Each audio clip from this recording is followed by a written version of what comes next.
네, 수강생 여러분 이제 마지막 시간, 마지막 세션으로서 우리 교과서 기준으로 이제 챕터 19 국제통화제도에 대해서 이제 말씀을 좀 드리고자 합니다.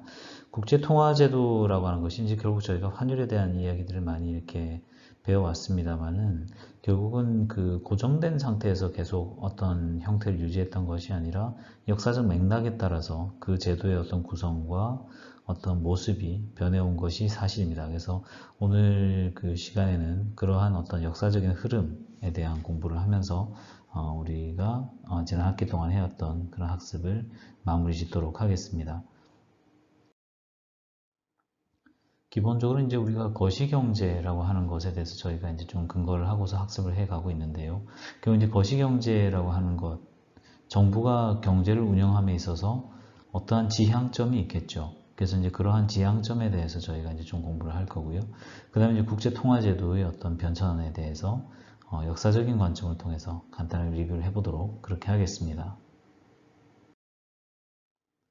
해마다 한 시즌상으로는 지금쯤이에요. 12월 한 중하순쯤에 우리나라 이제 재경직 공무원들을 포함해서 많은 엘리트 공무원들을 투입해서 내년 한 해의 경제 운영의 청사진을 갖다가 정부에서 제시를 해요. 이것을 이제 해마다 발표하는 경제 정책 방향이라 그러고요. 한번 제가 자료도 링크를 달아놨으니까 열어보면은 결국 이제 정부가 강조하는 몇몇 키워드들이 막 나와요. 그래서 이제 어떠한 그 방향성을 가지고 정부가 경제를 운영할 것이다 라고 하는 어떤 그러한 그 정보들을 해당 그 경제정책 방향을 통해서 우리가 캐치를 할 수 있죠. 기본적으로는 국민을 위해서 운영을 합니다. 그죠? 국민 후생을 극대화하기 위해서 정부가 이제 경제를 운영하는 것이 기본적인 어떤 목표인 것이고요. 이러한 그 목표를 달성함에 있어서 어떤 국민 후생이라고 하는 어떤 측면이 결국 정확하게 어떤 산수처럼 딱 떨어지는 건 아니기 때문에 어떤 웨이트를 두는 거죠. 그래서 뭐 고용 관점에 대해서 방점을 찍기도 하고 물가에 대해서 관심 두기도 하고 혹은 뭐 전체적으로 경상수지가 일정한 수준의 흑자를 기록한다든지 뭐 여타의 어떤 그런 관점들을 가지고서 결국은 경제를 운영을 합니다. 거시경제를 운영함에 있어서의 어떤 그 큰 두 가지 관점은 결국 안과 밖입니다. 안과 밖이라는 건 이제 결국은 대내 부문, 그 다음에 이제 밖이라고 하는 대외 부문인데요. 개방경제에서 결국 이제 우리나라는 국내 부문 이상으로 중요한 것이 해외와의 어떤 그 무역을 통해서 발생하는 어떤 그런 경제적 효과들이죠. 그래서 실제 해외 부문에 대한 관리 때문에 환율이라든지 무역 수지라든지 이런 부분들이 항상 중요하게 다루어지는 어떤 그런 그 측면이 있습니다. 결과론적으로는 어떤 그 거시경제를 운용함에 있어서 어떠한 그 목표로서 국가가 추구하는 것은 결국은 대내 부문은 대내 부문대로 균형을 이루고 대외 부분은 대외 부문대로 균형을 이루는 어떤 그러한 균형의 도달이다라고도 볼 수 있겠죠. 예컨대 이제 대내 균형이다라고 하면 크게 두 가지를 보면 될 것 같습니다. 우리가 이제 아웃풋 갭 뭐 이런 거 이제 배웠잖아요. 그래서 이제 GDP에 있어서 어떤 그 잠재 생산량을 달성하는 그래서 실제 가지고 있는 자원과 캐파가 100이다라고 하면 대략 100은 달성해주는 그런 것이 어떻게 보면은 경제가 잘 운영되고 있는 어떤 그런 시그널이 되죠. 그래서 실제 잠재 생산량에 비해서 너무 이제 그 생산 아웃풋이 떨어진다 그러면 고용이 좀 부족할 거고요. 그 다음에 이제 너무 많이 오버해서 이제 돌아간다 그러면 물가가 상승되는 측면이 있을 겁니다. 그런 상황 속에서 이제 물가도 불안할 거고요. 실제 이제 그 사람들이 느끼는 어떤 그 경제에 대한 안정감은 물가에서 오는 측면도 큽니다. 그래서 물가가 일정한 수준에서 유지가 되도록 어떤 경제를 잘 운영하는 것도 중앙은행이 가지고 있는 어떤 중요한 목표죠. 그래서 우리나라의 그 한국은행법에도 이제 그 기관의 목표로서 제시되어 있는 것이 결국 물가 안정과 함께 금융 안정이라고 하는 그런 목표를 가지고 있는데요. 결국 이제 경제가 운영되는 과정에서 정부가 바라보는 방향도 기본적으로는 사람들이 직접 느끼는 물가에 대한 부분과 함께 기본적으로는 경제가 갖고 있는 역량이 충분히 활용되게 하는 어떤 그러한 것을 목표로 한다는 걸 알 수 있습니다. 대외 부문의 균형은 이제 약간 또 다른 얘기예요. 기본적으로는 경상수지 자체가 너무 큰 적자를 기록하거나 너무 큰 흑자를 기록하는 건 바람직하지 않다고 봅니다. 결국 그 대외 부채가 상환이 안 될 만큼 경상적자가 자꾸 쌓인다든지 하게 되면 경상수지 적자 때문에 나라가 망하는 수가 생기고 외환위기가 오면 안 되니까요. 적당한 수준의 어떤 흑자가 유지되는 것을 많이들 바라죠. 그 다음에 이제 실제 그러한 상황 속에서도 결국 어떤 나라들이 예산을 투입하거나 경제에서의 어떤 소비를 함에 있어서 일종의 그런 해외로부터 빌려온 돈들이 있기 때문에 그러한 돈을 갚는데 필요한 수준의 어떤 외환 보유는 할 수 있을 만큼 결국 그 돈들이 사용되어야 한다는 점에서는 기간 간의 어떤 예산 제약이 존재하는 그러한 문제를 풀어나가야 하는 것이 거시경제 정책에서 대외 부문의 어떤 균형이다라고 할 수 있겠습니다. 기간 간 무역 그럼 이제 좀 말이 그럴 텐데요. 결국 이제 intertemporal trade라고 우리가 부를 수 있습니다. 결국 이제 무슨 말이냐 그러면은 미래와 과거가 서로를 교환한다는 얘기예요.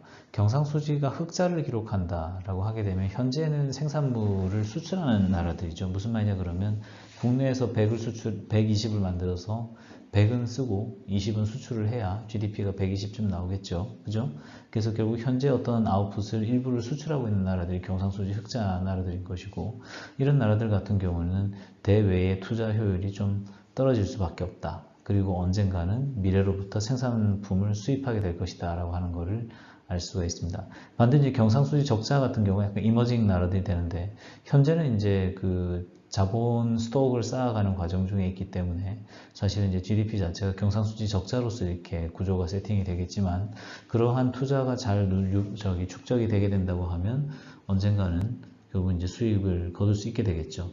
그래서 이제 그러한 관점에서 보게 된다 그러면 이러한 나라들은 미래의 어떤 생산품을 수출하는 나라들이다라고 볼 수 있을 것이고, 이러한 나라의 관점에서 본다고 하게 되면 대외 투자가 이제 좀 생산적인, 그래서 이제 대외 이제 투자를 통해서 실제 이제 자국의 어떤 그 경제를 성장시키고 제고하는데 어떤 그 도움을 받을 수 있는 나라들이다, 이렇게 이야기를 할 수 있습니다. 그래서 결국 어떻게 보면 경상수지 흑자를 유지하는 선진국과 경상수지 적자를 이제 유지하는 어떤 중진국 내지는 후진국들끼리 서로 이제 경상수지 흑자와 적자를 통해서 일방이 다른 쪽을 갈취하는 것이 아니라 경제가 다른 스테이터스로 나아간다라고 하는 어떤 그런 관점을 우리가 가지고서 볼 수가 있는 것이죠. 결국 경상수지 흑자를 통해서 그 돈을 벌어들인 나라들 같은 경우는 결국 이제 그것을 나라 안에 쌓아두기보다는 더 높은 이자를 주는, 즉 더 빠르게 성장하는 다른 나라들에게 그 흑자난 돈을 투자함으로써 전체적으로 어떤 그 자기가 보유한 어떤 부의 운용에 있어서 가장 이제 효율을 기할 수 있는 측면이 있을 거고, 반대로 이제 성장을 한참 해야 되는 나라들은 경상수지 적자가 자꾸 나는 과정 속에서 새로운 투자나 미래를 위한 투자를 위해서 해외로부터 결국은 자금 유치를 하는 것이죠. 그래서 그렇게 하는 과정 속에서 결국 자국의 실질 이자율은 결국은 성장의 속도를 반영하기 때문에 결국은 빠른 성장을 반영한 높은 실질 이자율을 제공하고 대신 미래의 나라들로부터 돈을 빌리는 어떤 그런 관점으로 생각을 하면 좋을 것 같습니다. 흑자라는 것에 대해서 생각을 해보게 되면 결국 경상수지 흑자가 나게 된다고 하면 대부분의 어떤 교육을 통해서 이제 실제 돈이 남았다는 얘기죠. 수출을 더 많이 했다는 거기 때문에 그렇게 발생된 흑자를 통해서 결국은 해외에 그 축적된 흑자를 자산으로서 보유를 할 수 있을 거예요. 가장 전형적인 형태가 뭐 미국의 어떤 국고채에 투자를 한다든지, 뭐 금을 산다든지, 뭐 여타 뭐 해외 기업을 뭐 M&A 한다든지, 해외 개발 프로젝트에 투자한다든지 하는 이제 그런 류의 일들을 하는 데 있어서 경상수지 흑자가 재원으로 사용이 될 수 있을 겁니다. 기본적으로 이제 정부의 입장에서 보면 저축이라고 하는 것은 경상수지인 커런트 어카운트와 인베스트먼트입니다. 여기서 이제 인베스트먼트라고 하는 것은 국내의 어떤 자본 스톡으로서 쌓이는 것을 의미하는 거고, 국내 기업들의 어떤 그 캐파 커진 걸 이야기하는데요. 당연히 해외 부문에서 그 커런트 어카운트가 많이 생기는 것보다는 인베스트먼트, 그러니까 결국 국내에 대한 투자가 많아지기를 선호할 수밖에 없는 것이, 왜냐 그러면 국내에 투자를 많이 해야 기본적으로는 이제 고용도 많이 증가될 것이고 국민 소득도 증가하는 측면이 있을 거고요. 그 다음에 이제 실제로 돈을 번다고 했었을 때 그 돈을 벌어들인 주체들한테 세금을 걷기도 용이할 거예요. 그래서 그러저러한 것들 때문에 정부는 기본적으로는 국내 투자가 좀 더 잘 되어서 경제가 발전하는 어떤 그런 모습을 많이 바라죠. 머니터리 트릴레마라고 하는 그런 개념이 있어서 이걸 좀 말씀드리고자 합니다. 지금 이제 보시는 것처럼 그림에서는 세 가지 꼭지점이 존재합니다. 환율 안정과 통화 정책의 자주성과 자본 이동의 자유라고 하는 세 가지 목표가 있는 것이죠. 거시경제에서 존재하는 이 세 가지 목표는 셋 중에서 두 가지는 달성을 할 수 있지만 세 개 모두를 추구할 수 없다는 점에서 트릴레마라고 하는 이름을 가지고 있습니다. 이것이 이제 결국은 경제학에서 이야기하는 먼델 플레밍 모형에서부터 나온 어떤 내용인데요. 결국 자본 통제를 만약에 하게 된다라고 하게 되면 한머니가 이제 들락날락거리는 건 막을 수 있어요. 그러니까 말하자면 해외로부터 들어왔다 나갔다 하는 단기 투자 자금이요. 그럼 투기성 자금의 유출입을 막는 건 좋지만은 자본을 통제하게 된다. 말하자면 우리나라로부터 돈을 빼가는 것도 잘 안 되고 다른 나라로부터 돈이 들어오는 것도 쉽진 않아. 예를 들어서 이런 식으로 벽을 쌓게 되면 환율도 안정되고 통화 정책도 내가 마음대로 구사할 수 있다라고 하는 장점이 있지만 반대로 이제 자본 이동에 있어서는 자유가 좀 떨어지게 되는 그런 측면이 있게 됩니다. 두 번째는 이제 고정환율제라고 하는 건 환율을 갖다가 일정 레인지에다 못을 박아버린 걸 이야기하죠. 그렇게 하게 되면 일단 수입 물가가 안정이 되고 하게 되니까 환율 안정의 효과도 얻을 수가 있고, 그 다음에 이제 고정된 환율을 통해서 이제 돈과 돈을 바꾸면 되니까 자본 이동에 있어서도 뭐 크게 제약은 없을 거예요. 문제는 이러한 그 고정환율 제도를 하게 되면은 결국은 통화정책에 있어서 좀 효과가 떨어지는 측면이 혹은 통화정책 자체가 무용해지는 그런 측면이 있습니다. 왜냐 그러면 환율이 고정되어 있는 상태에서 어떤 통화정책을 구사하게 되면 인터레스트 레이트 패리티가 존재하기 때문에 기본적으로는 세팅되어 있는 환율이라고 한다고 하면 결국 그 이자율의 차이를 가지고서 돈의 어떤 이동이 방향이 정해지기 때문에 그러한 상황에서는 돈을 아무리 통화정책을 통해서 시장에 돈을 공급한다고 하더라도 그러한 흐름을 거스르기는 좀 어렵죠. 그래서 고정환율 제도가 가지고 있는 어떤 그런 문제라고 할 수 있을 거고요. 마지막으로 이제 변동환율제 같은 경우는 자본이동도 자유롭고 통화정책도 자유롭게 할 수 있고 이런 것들은 좋아요. 그렇지만은 외환시장이 이제 불안정해질 수 있는 소위 말하는 수출입 물가가 변동할 수 있는 그런 리스크, 그리고 이제 우리나라 공무원들이 공경기를 일으키는 아주 우리에게 큰 트라우마를 준 외환 위기의 가능성이 열려 있다. 그렇잖아요. 환율이 변동할 수 있으니까. 이제 그런 부분들이 좀 부담이 되는 요소죠.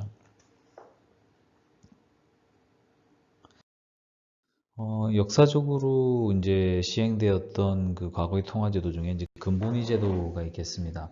금본위 제도 같은 경우는 이제 1870년부터 1913년까지 이제 시행이 됐죠. 뭐 영국 기준으로 빅토리아 시대쯤 되겠는데요. 이러한 시기에 이제 결국은 그 시행됐던 금본위 제도는 각 나라의 환율이라고 하는 것이 그 나라가 갖고 있는 금의 양에 종속되는 효과가 있는 거잖아요. 그러니까는 결국은 금이 얼마나 많이 이동하냐에 따라서 그 나라의 어떤 국제 수지가 결정되는 그런 측면이 있다 보니 결과론적으로는 어떤 그 과도하게 흑자가 나거나 과도하게 적자가 나거나 하는 그런 어떤 글로벌 불균형이 일어나는 것을 방지하는 효과도 있을 것이고, 또 다르게 생각해 보면 이제 물가라고 하는 것 자체가 금의 양에 픽스되어 있기 때문에 결국은 금의 양을 넘어가지 못하는 거죠. 그래서 물가가 어떻게 보면 좀 금에 종속되는 측면이 있다는 거, 이런저런 요소들 때문에 결국은 어떤 그 경제의 흐름, 정확히는 재화와 서비스의 흐름에 있어서 경상수지가 이제 결국은 영향을 받게 된다라고 하는 그런 측면이 있습니다. 중앙은행이라고 하는 입장에서 보게 되면 이러한 금본위 제도 하에서는 결국은 금의 보유량을 잘 지키는 것이 아주 중요한 정책 목표가 되기 때문에 금융계정에서 이제 비준비 자산 항목들을 잘 컨트롤해 가지고서 경상수지에서 오는 어떤 금의 변동을 잘 상쇄시킬 수 있도록 이렇게 계속 노력을 해야 되는 어떤 그러한 측면들이 당시 중앙은행들에게 존재했던 거죠. 그래서 이러한 근본위 제도 하에서 이제 존재하는 어떠한 그 플로우를 보면 결국은 이제 물가, price, 그 다음에 이제 정화라고 해서 이제 spac이라고 하는 것이 있고 flow라고 하는 이제 그런 그 물가 정화 플로우 메커니즘이라고 하는 일련의 그런 그 흐름을 가지고서 이제 경제가 돌아가게 되는데요. 근데 이제 경상수지 흑자가 나요. 흑자가 나면 수출을 해가지고 내가 수입한 것보다 많았다는 거기 때문에 다른 나라로부터 금을 가져오죠. 금을 가져오게 되면은 결과적으로는 자국의 물가가 상승을 하게 되고 외국의 물가는 떨어지게 되는 효과가 생깁니다. 왜냐면 이제 결국 금의 양에 따라서 환율이 이제 연동되고 있으니까. 이제 그러한 상황 속에서 결국은 무역의 불균형이 감소된 거죠. 왜냐면 이제는 자국의 물가가 비싸고 외국 물건이 싸니까 외국 물건을 사고 자국 거를 갖다가 좀 덜 팔게 되니까요. 그런 것들 속에서 경상수지 흑자폭이 줄어드는 어떤 그러한 흐름을 따라서 결과적으로는 경제가 일정한 레인지에 머물 수 있는 그런 측면이 이쪽에서 경상수지 적자도 감소되고 흑자도 감소되고 전체적 밸런스를 유지하게 되는 그런 측면이 있기 때문에 결과적으로는 이제 실제 근본위 제도 하에서의 경제 그 수지상의 불균형이라고 하는 거는 나타나기가 조금 어려운 겁니다. 이러한 그 근본위제가 1차 세계대전을 통해서 이제 무너지게 되는데요. 1차 세계대전 동안에 이제 결국은 그 각국이 전쟁 비용을 조달하느라고 근본위 제도를 중단을 하죠. 왜냐하면 전비 조달을 해야 되는데 갖고 있는 금은 정해져 있으니 결국은 금에 연동되어 있는 걸 갖다 잠깐 스탑시키고 말 그대로 머니 프린팅을 한 거죠. 1차 세계대전의 이제 종전 이후에 말하자면 전비 조달 때문에 돈을 막 찍어댔으니까 인플레이션이 어마어마하게 높았겠죠. 그런 상태에서 결국은 19년도에 미국, 25년도에 영국이 근본위 제로의 복귀를 선언을 하게 됩니다. 그리고 이제 그러한 상황 속에서도 인플레이션이 워낙 높았기 때문에 영국 입장에서는 파운드 가격을 금값하고 이제 제대로 맞추기 위해서 굉장히 공격적인 긴축 정책을 실시했고 그 결과론적으로는 많은 사람들이 직업을 잃는 사태를 초래하게 되었었죠.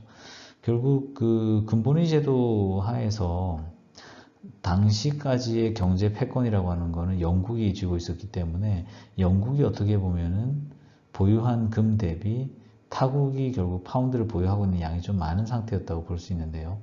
그러한 상태에서 사실은 1929년도에 대공황이 시작이 되게 됩니다. 결국 이제 그러한 상황이 되게 되면 결국 파운드 예금이 많이 있는 상태에서 영국이 갖고 있는 금은 모자라고 이러한 과정 중에 경제는 불안한데 영국 중앙은행이 망하지 않는다는 보장이 없어요. 그러면 어떤 일이 일어나냐 그러면 갖고 있던 파운드를 꺼내서 금으로 바꾸는 추세가 늘어나게 되겠죠.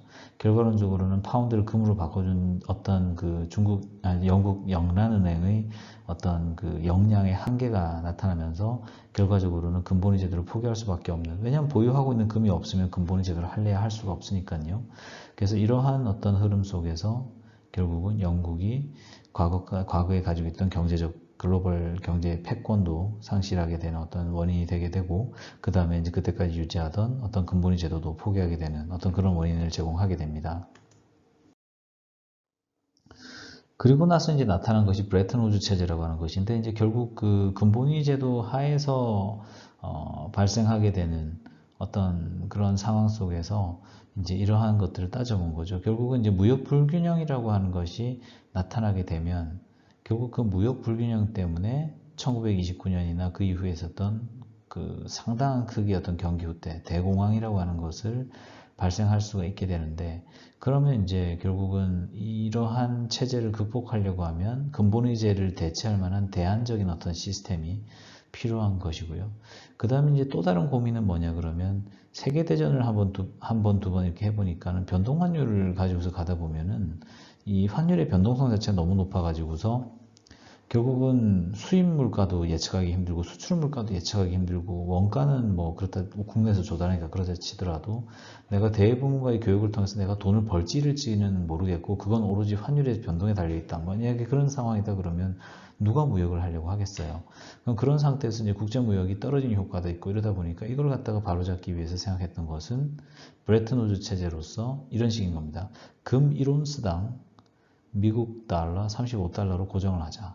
그리고 우리 모두는 세계에서 제일 금이 많은 나라라고 할 수 있는 미국의 달러를 쳐다보고 각국의 환율을 다 고정해 버리자. 그러면 변동 환율이 가지고 오는 불안정성도 없어지면서 근본위제 하에서 각국이 시달리는 상황.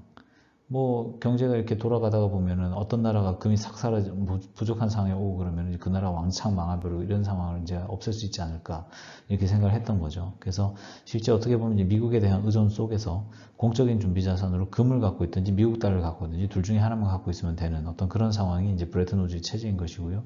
어떻게 보면 이제 브레튼 우즈 체제가 지금까지도 일부는 이제 남아서 영향을 주고 있는 것이죠. 왜냐하면 많은 나라들이 준비 자산으로 달러를 사용하니까.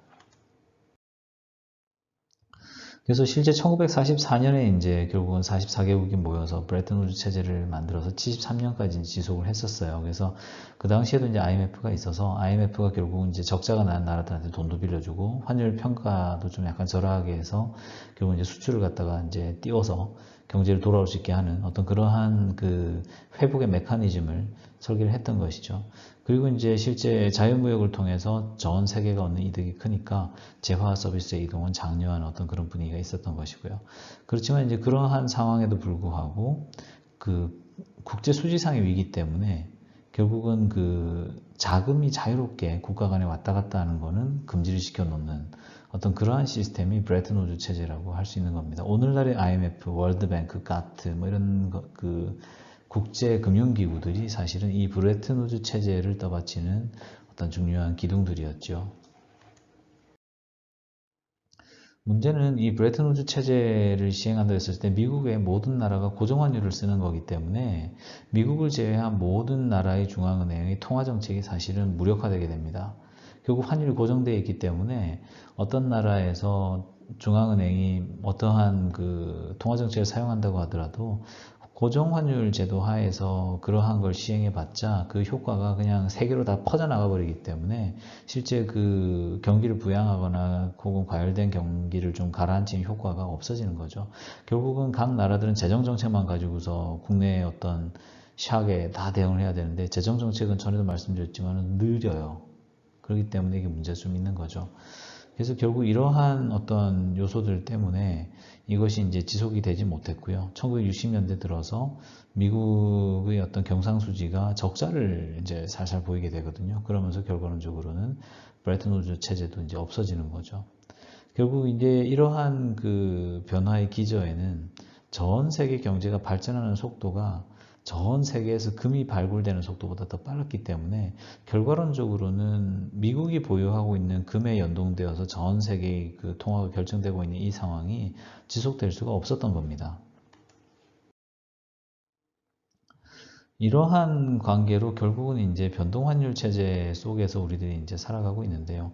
결국 이제 변동환율 체제를 통해서 각국의 환율이 자유롭게 시장 메커니즘에 의해서 결정되는 상황이다라고 하게 된다 그러면 결국은 이제 통화정책을 함으로써 경기에 대한 대응 능력을 얻을 수가 있죠. 그래서 좀 더 자유롭게 화폐 공급량을 조절한다든지 이자를 높여다 낮췄다 함으로써 국내의 어떤 그 경제를 슬로우 다운 시키거나 가속화시킬 수 있는 그런 측면이 있었고요. 그 다음에 이제 중앙은행 입장에서는 좀 더 높은 자유도를 가지고서 이제 여러 문제들을 해결해 나갈 수 있는 역량을 갖게 된다는 점에서 변동환율 체제는 장점이 있습니다. 그리고 이제 또 다른 장점으로서 이제 그 스스로 안정화되는 측면이 있는데요. 그게 왜 그러냐 그러면 인플레이션이 막 일어난다고 하게 되면 그 나라의 물가가 이제 굉장히 올라가는 측면이 있지만은 반대로 이제 그 나라의 돈이 너무 흔하다는 의미도 되기 때문에 통화 자체의 구매력이 좀 떨어지게 되죠. 그럼 이제 그러한 과정 중에 이제 환율이 좀 자동 조정을 받게 되는 그런 메커니즘이 가동하게 됨으로써 결과론적으로는 변동 환율을 통해 가지고서 말하자면 어떤 전체적인 경제 수요량이나 생산의 수준이 일정 범위에 머물게 하는 그러한 효과가 이제 환율을 변동 환율로서 유지함으로써 얻을 수 있는 어떤 장점이기도 합니다. 실제 이제 이러한 그 변동 환율 체제를 운영하게 되면 장기적으로 가게 되면 이제 물가 수준이 이제 안정화되는 그런 측면을 장점으로도 볼 수가 있고요. 부가적인 효과로서 이제 국가의 어떤 아웃풋 자체도 일정 레벨에서 이제 유지가 될 수 있다고 하는 점이 좋은 점이죠. 실제 이제 수출을 고정 환율을 하는 경우와 변동 환율을 하는 경우를 생각해 본다 그러면 만약에 수요 감소가 좀 있었어요. 수요 감소가 발생한다 그러면 왼쪽 그림부터 보죠. 변동 환율을 쓰고 있다 그러면 실제 DD 커브가 왼쪽으로 이동한 거예요. 말하자면 이제 수요가 줄어든 거죠. 뭐 총 수요가 떨어짐으로써 DD 커브가 왼쪽으로 갔다고 하게 되면 실제 이제 AA 커브를 따라서 균형이 이동을 하게 되니까는 그 바뀌어 있는 DD 커브, DD1에서 DD2로 이제 균형점이 바뀌게 되니까 1번에서 2번으로 가게 되는 거예요. 그래서 결국 생산량을 Y1에서 I2로 감소하고 환율은 E1에서 E2로 올라가는 거죠. 근데 똑같은 상황이 만약에 그 고정 환율에서 있었다고 하게 되면 DD 커브가 DD2로 이동하게 되면 AA1과 DD2의 교점이라고 할 수 있는 거는 이제 아까 기준으로 이제 2번 포인트가 되잖아요. 그러니까 이제 환율이 올라가 있는 상황이 되게 되는데 그럼 환율이 결국은 약세가 되어 있는 상황 속에서 이것이 고정 환율을 유지하기 위해서 중앙은행이 결국 할 수 있는 일이 뭡니까? 결국은 이제 약세가 되어 있는 자국 통화를 사들이고 자기가 갖고 있던 외국 돈을 팔아야 되는 거죠. 그걸 통해서 환율을 정상으로 되돌릴 수 있지만 부가적으로 AA 커브도 왼쪽으로 가게 돼요. 그러면 환율은 원래 처음 출발점에 똑같이 맞아는 졌지만 AA 커브가 AA2 커브로 이동함으로써 AA2와 DD2가 만나는 점은 3이 되는데요. 그것은 변동 환율을 쓸 때보다는 더 많은 생산량의 감소를 의미하기 때문에 결과적으로는 그 약간의 수요 진동에 의해서도 고정 환율을 쓸 때는 그 경기 변동의 진폭이 더 클 거다라는 걸 알 수 있죠. 그래서 환율을 통해 가지고서 경제에 대해서 전반적으로 어떤 유연성을 부여하는 이러한 방식이 사실은 잘 워킹하는 방법이기 때문에 결과적으로는 이제 많은 나라들이 사실 변동 환율을 추구를 합니다. 이로써 이제 지난 그 한 학기, 가을 학기 동안 이제 진행되었던 국제금융 이론의 기초 수업을 이제 마무리를 하게 되었어요. 그래서 아까 이제 인트로에서도 말씀을 드렸지만 우리가 이제 다양한 화두들과 다양한 키워드들을 가지고서 학습을 했었고요. 이러한 그 학습들이 이제 여러분들께서 학교를 떠나서도 나중에 이제 그 생활인으로서 경제 생활을 함에 있어서 일종의 도움을 줄 수 있기를 바라는 그런 마음으로 여러분들에게 말씀을 다양하게 좀 얇더라도 폭넓게 말씀을 드리려고 했는데 그런 부분들이 좀 잘 전달이 되었는지 모르겠습니다. 부족함이 있다고 하면 아마 다 저의 탓일 거고요.